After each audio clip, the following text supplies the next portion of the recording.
that was forecast for this week has been anticipated thanks to the work of the meteorologists and the National Weather Service and others in the region, and we've had good warning about how to prepare for this.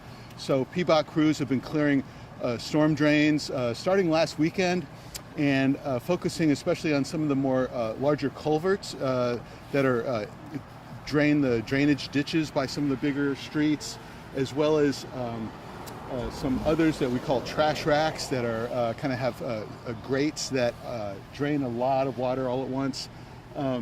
So no amount of preparation can quite prevent street flooding in a multi-day heavy rain event like this. So that's why you hear us seasonally asking the public to adopt a storm drain, identify the storm drain by your home or business, and see what it looks like in clear conditions, clear any leaves and other debris off of it, and then maintain it. If you can, check on it during a storm event like this, make sure it's clear. And then in a wind and rain event like this, you'll see throughout the days and hours of the event, you'll see down trees, down leaves, other debris, reclog a drain that you cleared. And so sometimes you're going back to check it. And then after the event, there's a further sort of phase of potential debris to block and prevent recovery in that sense. So what we're doing is PBOT has been chasing scores of, I think yesterday was 83 storm drains in the morning, many more today, so dozens and dozens of storm drains every day that were called in to us from the public. PBOT crews have responded to clear, to make the roads safe. Our crews are also going from incident to incident. If they see a plugged storm drain that's causing a problem, ponding water on a city street, they will take it upon themselves to clear it themselves using hand tools if that works.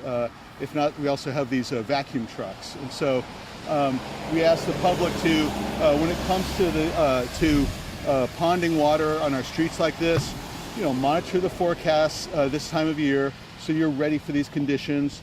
So you're ready to slow down in heavy rain conditions. Understand that visibility will be limited, especially if we're getting a quarter inch to a half inch of rain per hour.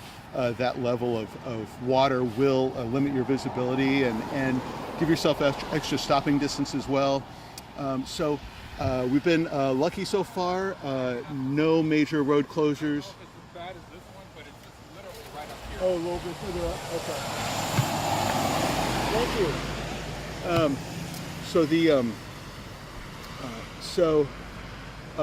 Heavy rain, preparation, understanding what to expect is really important for folks. You can prevent yourself or others from getting in a car crash by giving yourself extra distance and slowing down. Also, it's important for everyone to know that landslides are potential in these conditions. After a couple of days of rain like this, we're told that the rain after today will moderate. So even if that happens and we have less of the street flooding that we've seen, less of the plugged storm drains, there's a chance that a little bit of wind and a little bit of rain could start bringing down more trees, and that could bring down more hillsides, and so producing landslides. And so if the public should know how to respond if they encounter a landslide. The most urgent thing, of course, is if you're traveling and you see a hillside, mud and trees, debris sliding into the roadway, make yourself safe, keep distance, and then call 911 as soon as you can safely do so. And we will work with the first responders to make the area safe.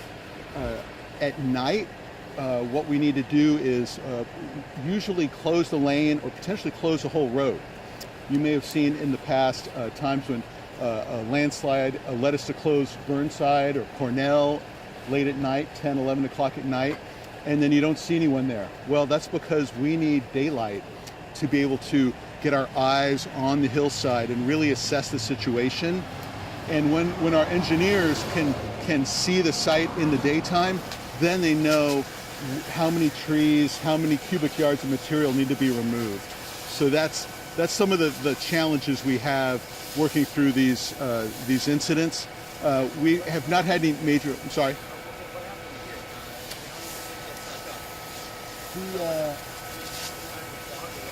I'm sorry. It's a pretty bad clog here. What? This is a pretty bad clog here on Basin on Swan Island. We've got a call here. Our crews tried to address this catch basin here at the drain itself. We're not able to unclog it, so they went across the street, 96 feet away, accessed it through a maintenance hole, and then using this vacuum truck, sucked out some material, pushed through some water. We can use high pressure water, 30 to 50 gallons per minute, I believe is the rate that we're pushing water through to clear that blockage under the street.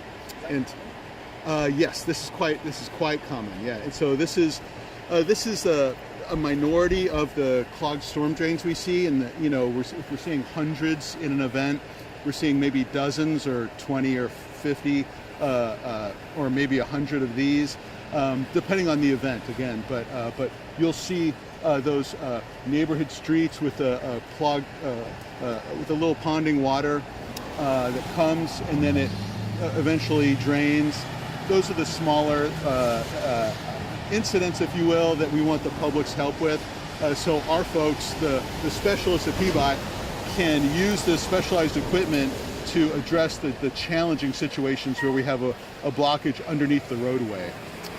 We also, crews like this, sometimes we'll have if we have a ditch with a big trash rack, we've had events where we had a front end loader there to scoop out the debris out of that ditch to unclog a trash rack and a ditch, basically. So this has been a heavy rain event.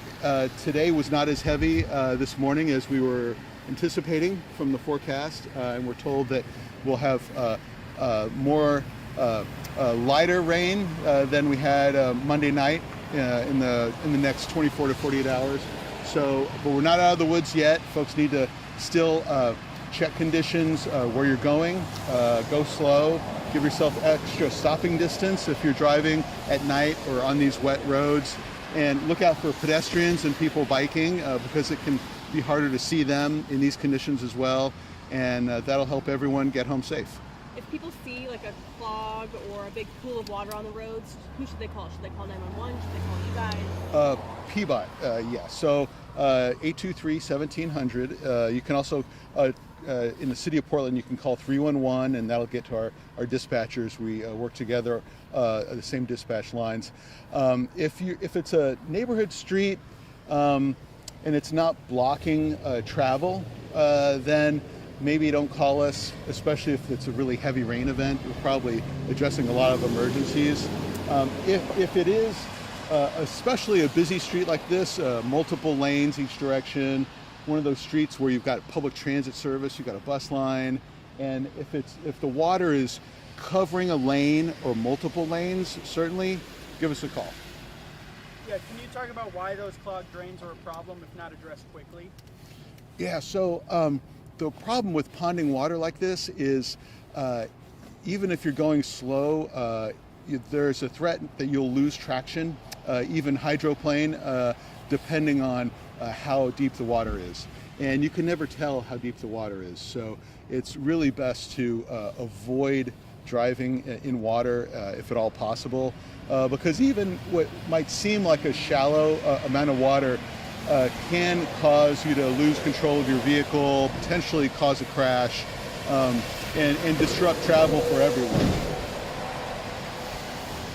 All right. Any main areas of concern? You mentioned landslides. Do you guys have anything circled that goes landslides? Well, I mean, landslides the whole West Hills. I mean, West Burnside, Cornell Road, anywhere you see those eco blocks, those concrete blocks, that's likely a place where we had a landslide in a previous year, and we cleared it, and then we put those blocks down there in the event of an additional slide. So there was a major slide you might have seen West Burnside, Titchener. Near, actually, we have a sand lot there, a Peabot sand lot right there on the south side of Burnside. And that was a highly technical slide of some rocky material, the rock wall. And so it took us months to clear that and make it safe. We had to get a special contractor in. For the most part in this area, though, we've got what you'd call, really mudslides, trees pulling down some muddy debris, and we're able to see it, clear it, assess it, make it safe, and reopen the road. So far, knock on wood, we've not had really any major road closures. We have one right now, 102nd and Burnside, between Burnside and Washington, I believe it is. At just a couple of those. We have a road closure website right now with just 3 roads on it right now, and those should be clearing in the next hours, matter of hours. So, you bet. Before you go, earlier there was a lot of noise here. Can you just go over briefly about you guys? How many Vector trucks you have? How many of these you've responded to? How many crews you have out there? Is it 24 hours? That kind of stuff? Yeah, a little bit. Yeah. See, I've got someone's mic. Is this yours? Okay. So Peabot has about a half a dozen of these Vector trucks, and they've been working 24/7 since last weekend to clear the most problematic, most troublesome drain blockages. When we have a blockage and we clear the surface, or some of our neighbors help us clear the surface debris, and it still won't drain, that's a sign that there's something going on under the roadway that we have to get down to and use this technical equipment that we're trained to use and can do some really magical things, frankly, to clear that water out. They can either suck out debris out of that storm drain, or they can push it out using a high pressure hose from as far away as across the street here, 96 feet. We pushed out using high velocity water, pushed the blockage through, and got the water moving again. That's what we just saw here today. That's right. Yeah, we had a really challenging storm drain here on Basin Avenue on Swan Island. This is an industrial area. There's a lot of debris from heavy freight traffic and other roadway traffic that you see. And so this drain was called in by the public. We responded because it was blocking a travel lane and on a significant street. The first course of action was to see if we could clear debris from the surface and get the water moving. That didn't work. Crews actually then tried to disrupt it just beneath the surface here of the storm drain here. That didn't work.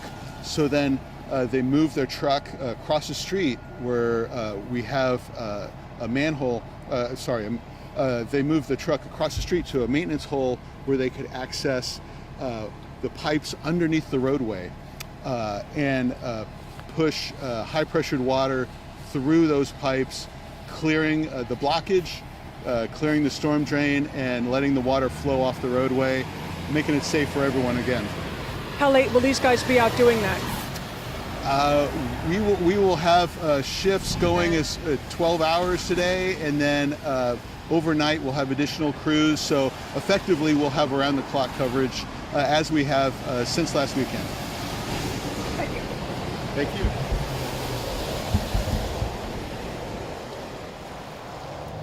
Okay, so you're 2 and you're 6. Yeah. Okay, cool. All right. Cool. Let's go. Yeah.